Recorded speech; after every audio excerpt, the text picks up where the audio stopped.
Fala pessoal, Alex Oliveira na área e hoje eu vou tentar explicar como é que o Bolsonaro foi eleito presidente do Brasil em 2018.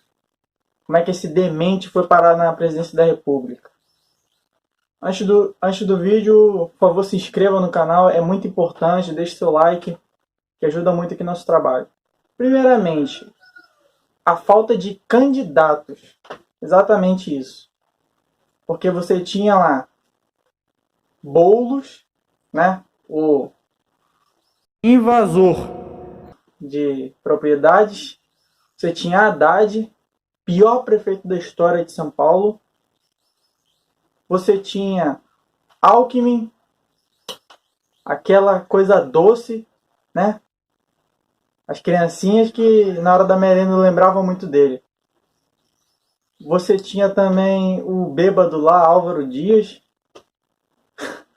Bocotudo pra caralho. E mais outros aí que eu nem lembro pra você ver. Ciro Gomes, Ciro Gomes. O Coroné, o que queria implantar o socialismo. Segundo ele mesmo confessa. Então eu acredito que essa gama toda de candidatos que tinham realmente chance, porque tinha o Amoedo também, sabe, que veio da iniciativa privada, tem lá minhas divergências, mas com certeza é um cara muito mais culto e mais liberal, muito mais liberal do que o próprio Bolsonaro. Mas não tinha chance. E tinha também o Cabo Daciolo, glória a Deus, também, né? Mas candidato galhofa. Tinha o Meirelles, tô lembrando agora, e vou falando, eu não tenho roteiro. Tinha o Meirelles, que eu acho que ele não aguentava nem ir pra, sei lá, 4 debates, tá ligado? O cara já tava com o pé na cova e ele ainda tá vivo. Não sei como. Não sei quando você vai assistir esse vídeo, mas agora em 2020 não pegou ele não, graças a Deus. Vou ter que censurar essa parte. Enfim, tinha ele que sempre teve lá ao lado de Dilma, ao lado de FHC, ao lado de Lula. Como é que um cara desse quer resolver o país? Ele deve ser o causador dos problemas. Teve lá com o Temer, se não me engano. Então a falta de candidatos foi um dos principais fatores para o Bolsonaro ser eleito. Bolsonaro, na época da eleição, e até antes um pouco, lá em 2014, né, 2015 e tal, defendia muito a Lava Jato. E era uma coisa muito popular na época, era uma coisa que todo brasileiro tinha orgulho da Lava Jato, tem orgulho até hoje. Sabe, só o Sérgio Moro devolveu 4 bilhões para os cofres públicos. Então não é uma coisa mínima, é uma coisa de suma importância. E o próprio Sérgio Moro, que eu considero uma das principais personalidades anticorrupção do mundo.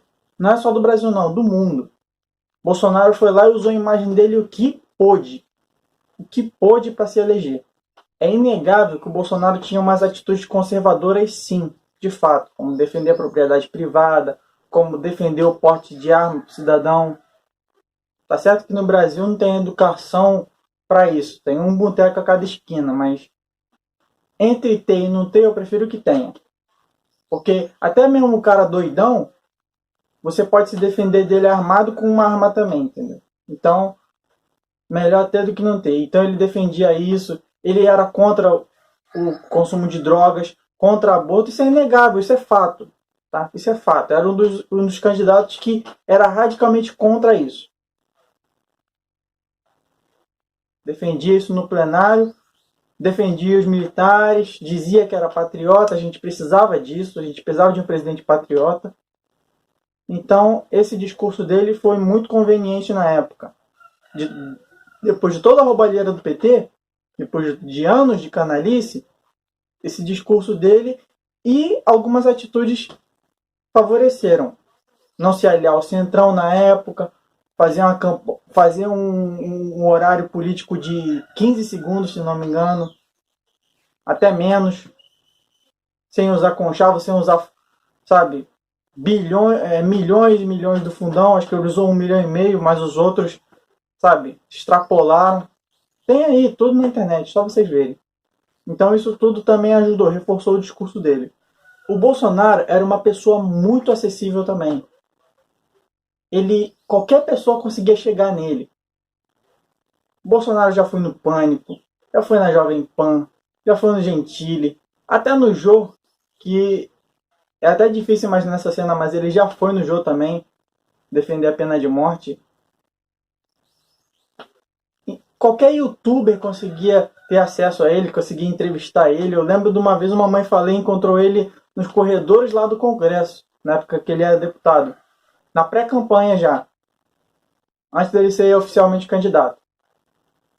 Ele dizia e tal nos programas, mas não era oficial. Uma mãe falei, foi lá e entrevistou o cara por 15 minutos. O cara é super acessível, nos corredores, em pé. Que tipo de candidato tem isso hoje em dia? Que tipo de candidato você vê concedendo entrevistas aí para quem quer que seja, com as perguntas mais ásperas? Bolsonaro tinha esse acesso, então isso acabou divulgando muito ele, a meu ver. Outra, a própria esquerda, isso mesmo, a própria esquerda fomentou esse cara também, com essas incoerências dela, com essa desunião, com a própria instalação dela no país. Todo mundo viu como é que é um regime esquerdista por vários anos aqui e ninguém aguenta mais. Nosso país tem os piores níveis de educação, comparado a países da África. Com todo respeito, mas até abaixo de Serra Leoa. Isso para falar em uma área só. Educação. Segurança nem se fala. Na época era 60 mil homicídios por ano. Então todo mundo viveu um sistema que, querendo ou não, viveu um sistema muito próximo do socialismo. Não chegou a ser totalmente, como Cuba, como Venezuela, mas chegou muito próximo. Eu lhe garanto isso. Quem viveu sabe. Claro que eu não poderia deixar de falar das mitadas, tá ok? Do dá que eu te dou outra. Do... Ah, como é que eu vou ser gay se eu estou aqui sorrindo pra você? Cara, isso tudo era lindo. Esse pensamento dele anti-politicamente correto era perfeito. Era o que a gente estava... Era o que estava aqui, ó, na garganta do brasileiro e ninguém aguentava mais.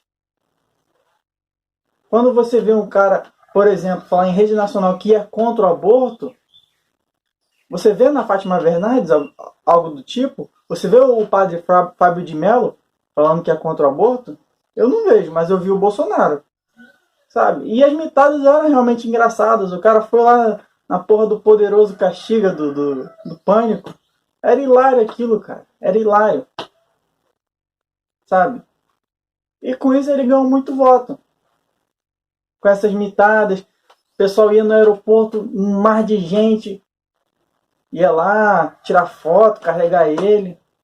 Era o candidato do povo, de verdade. Na época, pelo menos. E eu acho que o principal fator que o Bolsonaro conseguiu ser eleito foi a falta do Enéas. Meu nome é Enéas. Porra, cara. Se o Enéas estivesse vivo, o Enéas seria 1000 vezes o que o Bolsonaro foi. Porque o Enéas não viveu só de política como o Bolsonaro. O Enéas era médico, era professor, era físico, era matemático, cardiologista, sargento, anestesista. Ele era filósofo, autodidata. Leu diversas obras das mais importantes do mundo. Platão, Sócrates, Aristóteles. É o que o senhor vê na televisão, no programa do presidente, tudo colorido, todos com dentes, artistas milionários. Se é essa a sua realidade, então vote neles.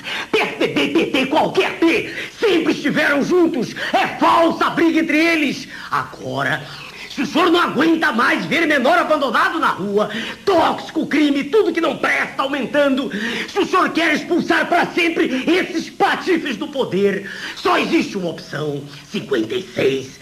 O senhor nunca me viu junto com nenhum deles, e comigo o senhor vai ficar livre de todos eles. Meu nome é Enéas 56. Então, a falta do Enéas hoje em dia, fez com que o Bolsonaro fosse algo semelhante, 1000 vezes inferior. Isso é verdade. Bolsonaro era uma porta. Todo mundo sabia que o Bolsonaro não era aquele gênio, mas ele falou: vou fazer meu ministério técnico. E no começo fez. Desandou agora, virou essa bosta aí que tá, essa confusão toda que tá, mas no início era técnico. Isso é fato, você não tem como negar, não há argumento. Então eu acredito que a falta do Enéas hoje, se o Enéas estivesse vivo, ele seria eleito em primeiro turno, eu não tenho dúvida que ele seria eleito em primeiro turno. Porque o cara era um gênio, era um crânio e tá aí. Os pensamentos dele são atuais. O cara falou lá em 1980, 1990, acontece hoje ainda. Mesma coisa. Então é isso, galera. Eu acho que esses pontos todos que eu falei conseguem explicar um pouco como que o Bolsonaro conseguiu ser eleito. O que o Bolsonaro fez para chegar lá. Infelizmente traiu tudo aquilo que ele prometeu. Tudo que ele podia, ele traiu. Isso eu não vou deixar de falar. Porque é o que aconteceu. Mas tem explicação o fato dele estar sentado lá na cadeira presidencial. É isso tudo que eu mencionei aqui no vídeo. Então, se você gostou, se você concorda, discorda, deixe seu like. Se inscreva no canal, é muito importante para mim. Comente aí o que você acha também, se faltou alguma coisa ou não. E vamos continuar nosso trabalho aqui na luta contra a burrice generalizada que assola o nosso país. Valeu!